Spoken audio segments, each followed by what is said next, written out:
Hello students, welcome you all in this video lecture on nuclear magnetic resonance spectroscopy or NMR spectroscopy. The phenomenon of nuclear magnetic resonance spectroscopy was first observed in 1946, and after that this technique has grown so fast that it has become one of the most useful method for structural elucidation for organic as well as inorganic compounds. Basically, NMR spectroscopy is the study of energy required for transition of certain nuclei present in different chemical environments. And this feature is commonly used for some of the well-known nuclei including proton, that is 1H, C13, 13C or carbon 13, nitrogen 15, fluorine 19 and phosphorus 31. Because these nuclei have some special characteristics, that is, these nuclei have spin quantum number, and that spin quantum number value is greater than 0 for this nuclei. So to be an NMR active nuclei, the element must have either atomic number or mass number odd. For example, nitrogen 15 has atomic mass 15 and atomic number 7, so it is NMR active. Carbon 13 have even atomic number 6 but odd mass number 13, therefore it is also NMR active. But if you consider C12, carbon 12, it has both atomic number as well as mass number even, so it is not NMR active. So that this should be remember while considering any nuclei under NMR spectroscopy. So this spectroscopy is usually very common and important technique which is widely used for the structure determination of organic as well as inorganic material. So let us start with the basic principle of this NMR spectroscopy.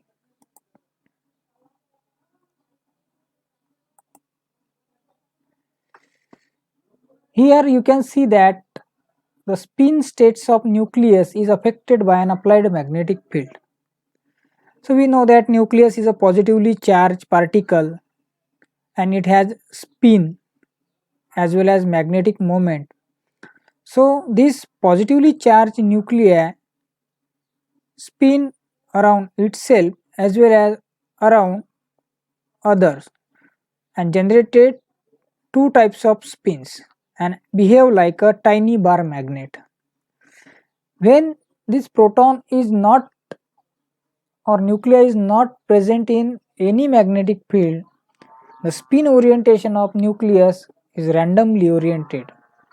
It means that there is no such particular direction of spin of that nuclei. It orients in all possible direction. But whenever you place this nuclei, NMR active nuclei, in strong magnetic field, the spin orientation is no longer remain random, but they attains a characteristic types of orientation.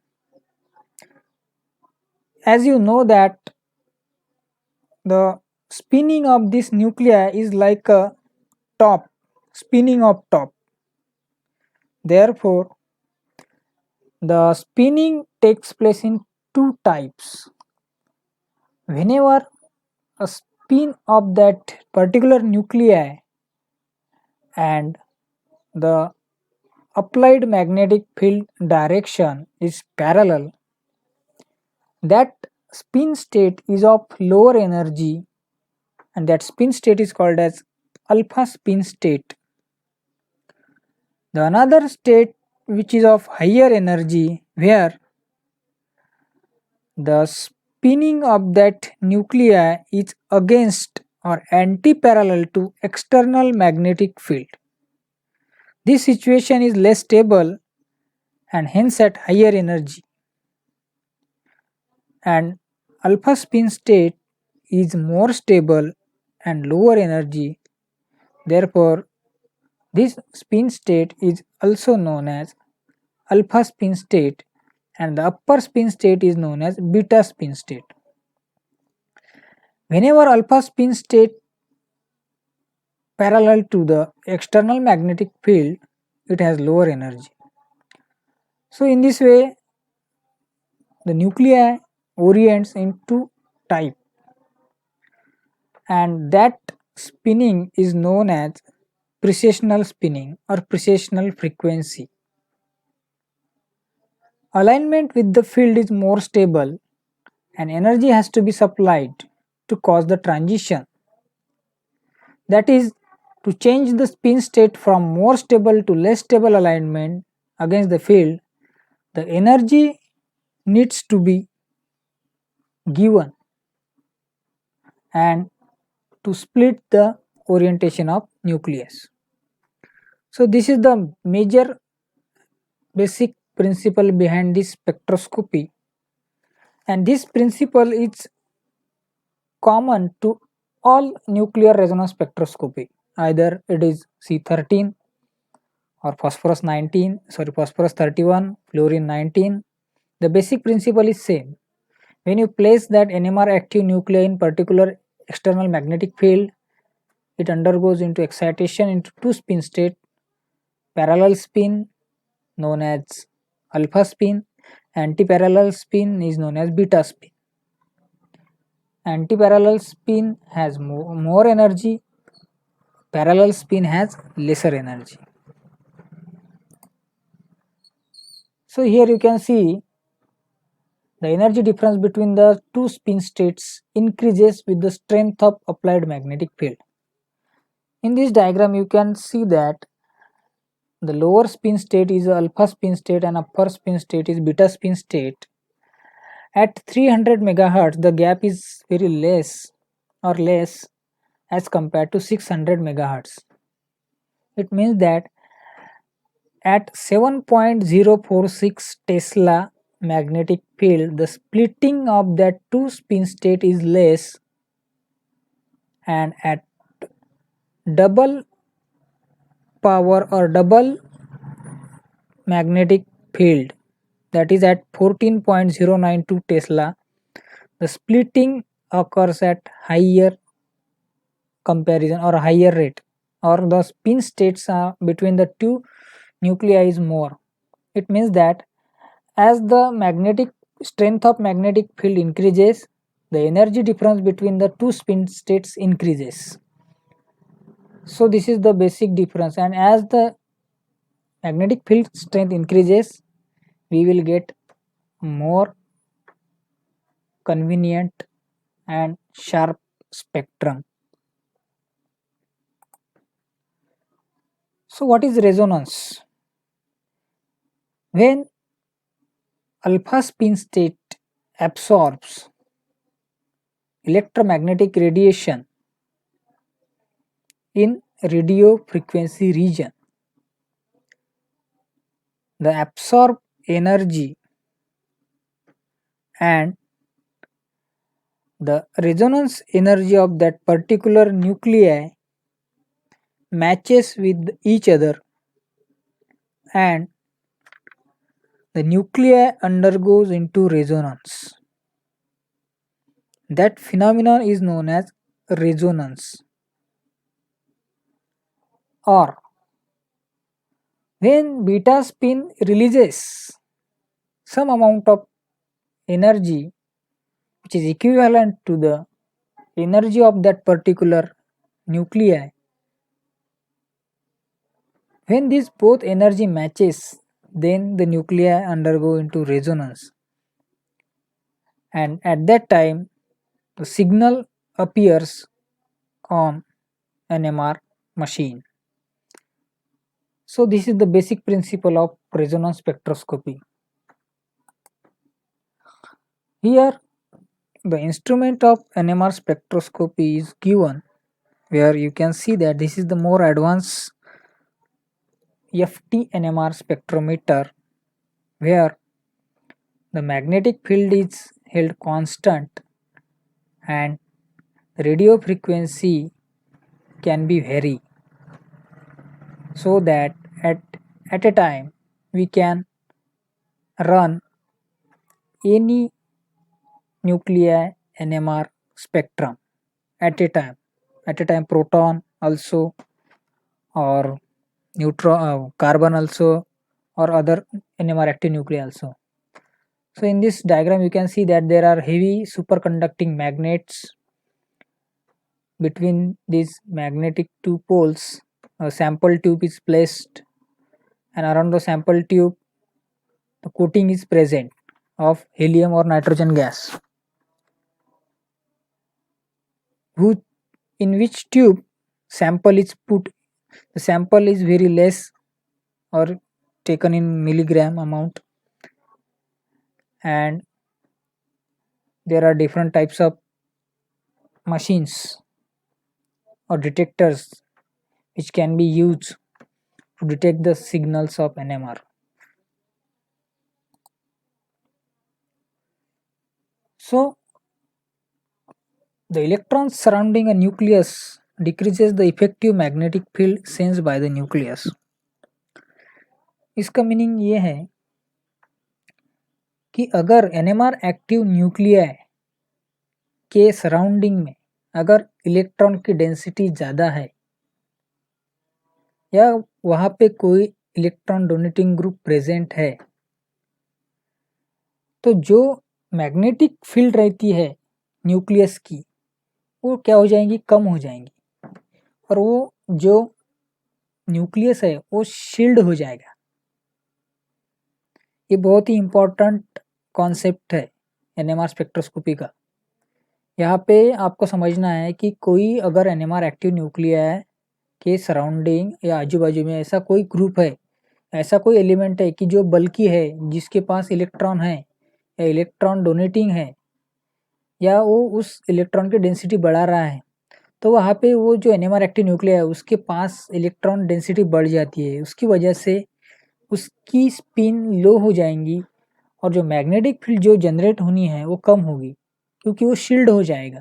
Shield होने की वजह से उसका जो reason है वो up field frequency में जाएगा, या लोअर उसकी एनएमआर फ्रीक्वेंसी होगी, उसे कहते हैं shielded nuclei. This protons sense smaller effective magnetic field, क्योंकि जब भी वो शील्ड हो जाएगा न्यूक्लियाई, तो हम जब एक्सटर्नल मैग्नेटिक फील्ड प्रोवाइड करेंगे तो उसके पास जो मैग्नेटिक फील्ड पहुंच रही है वो कम अमाउंट की होगी, क्योंकि वो ऑलरेडी शील्ड है। और शील्डेड न्यूक्लिया के पास अगर कम मैग्नेटिक फील्ड जा रही है तो उसकी फ्रीक्वेंसी भी कम होगी, और उसका जो सिग्नल है वो हमें कम वैल्यू पे मिलेगा। इसके रिवर्स, अगर कोई न्यूक्लिया डी शील्डेड है, इट मीन्स कि उसके पास की जो इलेक्ट्रॉन डेंसिटी कम है या वो शील्ड नहीं है, तो जो हम मैग्नेटिक फील्ड प्रोवाइड कर रहे हैं इंस्ट्रूमेंट से, वहाँ पे बहुत ज़्यादा इलेक्ट्रॉन न होने की वजह से वहाँ पे मैग्नेटिक फील्ड ज़्यादा पहुँचेंगी और उसका रेजोनेंस ज़्यादा होगा। उस टाइप के न्यूक्लियाई के बोलेंगे deshielded nuclei, and signal of deshielded nuclei appears in downfield region. तो उसकी जो केमिकल शिफ्ट की वैल्यू होंगी वो ज़्यादा होंगी। तो ये बहुत ही इंपॉर्टेंट कॉन्सेप्ट है केमिकल शिफ्ट के बारे में। अब यहाँ पे हमें एनएमआर स्पेक्ट्रोस्कोपी में यही देखना है कि इसका जो एडवांटेज है स्पेक्ट्रोस्कोपी का क्या है, कि कौन सी इंफॉर्मेशन हमें मिलेगी इस एनएमआर स्पेक्ट्रोस्कोपी से। So NMR spectroscopy is very useful in determining the chemical environment, the number of signals. Chemical environment इसका मतलब है कि जो भी एनएमआर एक्टिव न्यूक्लिया उसके आजू बाजू में कौन से ग्रुप्स प्रेजेंट है। नंबर ऑफ सिग्नल्स इस जो हमें बताएंगे कि how many different kinds of protons are there in a molecule. Position of the signals, signal की पोजीशन हमें यह बताती है कि the electronic environment of each kind of proton. The intensity of signals, signal की जो इंटेंसिटी है उससे हमें पता चलता है कि relative number of protons in different sets, कितने प्रोटॉन हैं। And splitting pattern tells us about the environment of proton with respect to other protons or nearby protons. So the information from NMR spectroscopy is more useful than any other spectroscopic techniques. So each set of chemically equivalent protons in a compound give rise to a signal in an 1H NMR spectrum of that compound. अगर आप ये सब example देखेंगे तो पहला जो example है उसमें 3 टाइप के प्रोटॉन्स है। एक CH2Br के पास है जो C है, दूसरा B सेट है और तीसरा A सेट है। तो there are 3 different sets of non equivalent protons. तो वहाँ पे हमें 3 सिग्नल मिलेंगे, एक CH3 का, एक CH2 का और एक दूसरे CH2 का जो कि Br के पास है। Then second example, there are two sets of protons. अगर हम स्ट्रक्चर ड्रॉ करेंगे तो हमें पता चलेगा कि जो B कार्बन है उसके ऊपर जो एक हाइड्रोजन है उसके सराउंडिंग में दोनों तरफ से सेम ग्रुप प्रेजेंट है, मिथिल ग्रुप। तो 2 मिथिल ग्रुप का एक ही सेट हो गया और एक B सेट, टोटल 2 सेट वहाँ पे प्रेजेंट है, इसलिए 2 सेट के 2 सिग्नल मिलेंगे। उसके बाद तीसरा एग्जाम्पल है, वहाँ पे again there are 3 non equivalent set of protons. 1 carbon is attached to oxygen, 1 carbon is attached to carbon. तो C और B कार्बन ऑक्सीजन को अटैच है, A कार्बन कार्बन को अटैच है, तो वहाँ पे भी 3 डिफरेंट सेट हो गए। तो वहाँ पे भी 3 डिफरेंट प्रोटॉन्स है, तो वहाँ पे हमें 3 सिग्नल मिलेंगे। इन डाई मिथिल ईथर जो कि फोर्थ एग्जाम्पल है, वहाँ पे एक ही सेट है, हालांकि 6 प्रोटॉन है लेकिन उनका एक ही सेट बनता है क्योंकि केमिकल एनवायरनमेंट दोनों तरफ सेम होने की वजह से एक ही सिग्नल मिलेगा, 6 प्रोटॉन का एक सिग्नल। सो सिग्नलेट। देन जो फिफ्थ एग्जाम्पल है वहाँ पे 2 सेट। अगर आप लाइन स्ट्रक्चर ड्रॉ करेंगे तो आपको पता चलेगा कि वहाँ पे 2 ही सेट बनते हैं। एक A सेट है जो कि 9 प्रोटॉन का है और B सेट है जो कि 3 प्रोटॉन का है, तो वहाँ पे भी 2 सिग्नल मिलेंगे आपको। उसके बाद जो नीचे का एग्जाम्पल है वहाँ पे एक कार्बन ऑक्सीजन को अटैच है, एक कार्बन ऑक्सीजन और क्लोरीन को अटैच है, तो वहाँ पे भी 2 अलग अलग सेट है, तो वहाँ पे भी 2 सिग्नल मिलेंगे। उसके बाद अल्किन का एग्जाम्पल दिया हुआ है, तो ये सिमेट्रिकल अल्किन है पहला वाला, जिसमें एक A सेट है कार्बन का 6 प्रोटॉन का, दूसरा B सेट है जहाँ पे 2 प्रोटॉन है, तो वहाँ पे 2 सिग्नल मिलेंगे। उसके बाद ट्रांस अल्किन दिया हुआ है, वहाँ पे भी 2 ही प्रोटॉन है, एंटी कन्फर्मेशन में है वो दोनों, तो वहाँ पे भी एक ही सिग्नल मिलेगा rather than 2.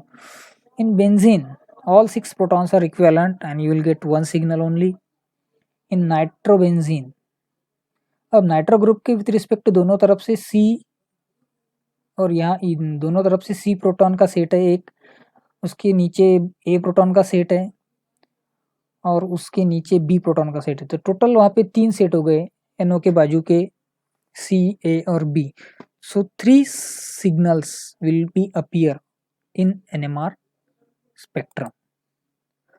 तो यहाँ पे एक क्लोरोसाइक्लोब्यूटेन का एग्जांपल दिया हुआ है कि यहाँ पे हमें हाउ मच और how many NMR signals will appear in the NMR spectrum of chlorocyclobutane. तो यहाँ पे एक साइक्लोब्यूटेन है, 4 मेंबर रिंग है, वहाँ पे अगर आप प्रोटॉन देखेंगे तो वहाँ पे A B C D E, तो 5 set of NMR. A set ए और बी जो है वो इक्विवेलेंट नहीं है, ए रिंग के ऊपर है और बी रिंग के नीचे है, और क्लोरोसाइक्लोब्यूटेन है तो क्लोरीन नीचे है, तो ऊपर का एनवायरनमेंट और नीचे का एनवायरनमेंट अलग है, तो बी नीचे है और क्लोरीन भी नीचे है, लेकिन हाइड्रोजन ए सेट ऊपर होने की वजह से वहाँ पे 2 क्लोरीन नहीं है, एक ही क्लोरीन है। तो एक के ऊपरी साइड में ई सेट है और बी के नीचे वाले साइड में क्लोरीन है, तो वहाँ पे डिफरेंट सेट बनेंगे। तो यहाँ पे हमें 5 सिग्नल मिलेंगे, ए बी का अलग, सी और डी का भी अलग, ई का अलग। तो देयर आर टोटल 5 सिग्नल्स। उसके बाद हमें जो एनएमआर स्पेक्ट्रोस्कोपी का जो मेजर पार्ट है वो है केमिकल शिफ्ट। केमिकल शिफ्ट एक मैग्नीट्यूड है जिससे हम ये पता चलता है कि कौन सा प्रोटॉन कितना रेडियो फ्रिक्वेंसी एब्सॉर्ब करेगा और क्या उसकी पोजीशन कहाँ पे होगी। तो केमिकल शिफ्ट एक ऐसी वैल्यू है जो कि कैलकुलेट करती है the difference between the position of absorption band for a given type of hydrogen atom and the position of the peak for TMS. TMS ये जो एक ट्राइमिथिल टेट्रामिथिल सिलेन एक इंटरनल स्टैंडर्ड रेफरेंस है एनएमआर स्पेक्ट्रोस्कोपी का कि जिसकी केमिकल शिफ्ट वैल्यू 0 है।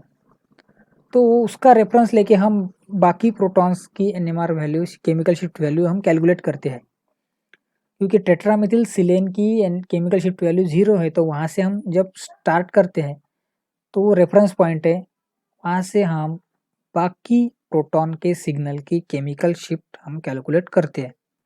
तो chemical shift is nothing but the position of signal on NMR scale with reference to tetramethylsilane, and the chemical shift is denoted by delta, and it can be measured by using this equation.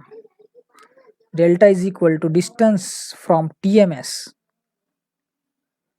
upon frequency of spectrometer in megahertz. जो TMS का distance है, signal का distance minus TMS का distance in hertz, या फिर आप इसको ये भी कह सकते हैं delta is equal to V sample minus VTMS upon frequency of instrument in megahertz.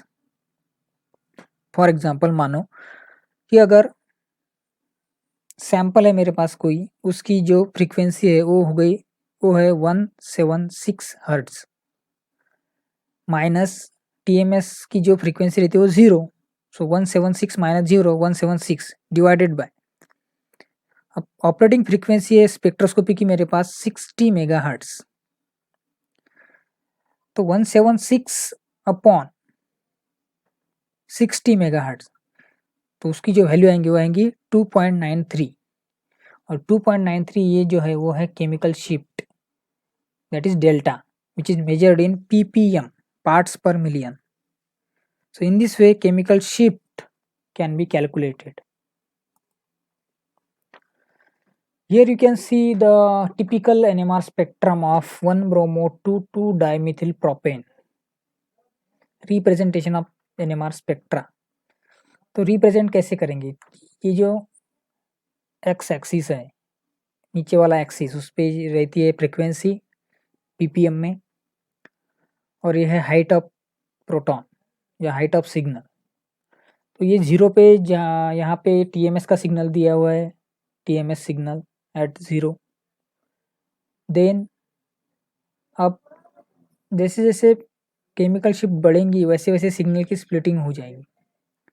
Greater is the chemical shift higher is the frequency. जितनी ज़्यादा केमिकल शिफ्ट उतनी ज़्यादा फ्रीक्वेंसी रहती है। The chemical shift is independent on the operating frequency of spectrometer. ये बहुत ही important statement है। अगर 60 मेगाहर्ट्ज का इंस्ट्रूमेंट में अगर किसी सैंपल के केमिकल शिफ्ट की वैल्यू 3 ppm आ रही है, अगर मैं 120 मेगाहर्ट्ज का इंस्ट्रूमेंट यूज़ करता हूँ तो वहाँ पे 3 × 2 6 ppm पे उसका सिग्नल नहीं आएगा, वहाँ पे भी उसका सिग्नल 3 ppm पे ही आएगा। अगर मैं 300 मेगाहर्ट्ज का इंस्ट्रूमेंट भी यूज़ करता हूँ वहाँ पे भी डेल्टा शिफ्ट 3 ppm ही रहेंगी। Chemical shift is independent on the operating frequency of spectrometer.